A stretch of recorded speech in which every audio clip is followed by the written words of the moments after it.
হযরত ওমর ফারুক রাদিয়াল্লাহু তাআলা আনহু তিনি একবার মসজিদ নববীর মধ্যে দেখলেন ফজরের সময়, জোহরের সময় তিনি দেখলেন ফজরে যাদের দেখলাম এক জায়গায় বসা ৫-৭টা লোক, জোহরে তো তাদেরই দেখতেছি, আসরের সময় দেখলেন ওইখানে বসা, মাগরিবেও দেখলেন, এশায়ও দেখলেন। এশার নামাজের পর তিনি প্রশ্ন করলেন, তোমরা কারা? বলল যে আমরা হলাম দূরের থেকে আসছি, মসজিদে নববী শ্রেষ্ঠ মসজিদ, এখানে বসে বসে আল্লাহর জিকির আজগার করি। তা আল্লাহর জিকির আজগার করো, নামাজ পড়ো, খাও কি?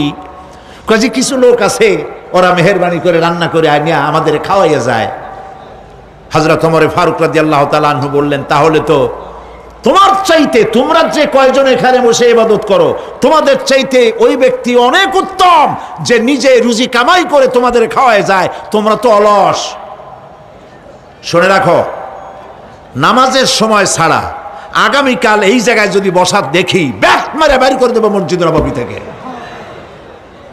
ইসলাম কাজের প্রতি উদ্দীপনা দিয়েছে, ইসলাম কাজের ট্রেনিং দিয়েছে। সুবহানাল্লাহ বলে কাজ করো আর খাও।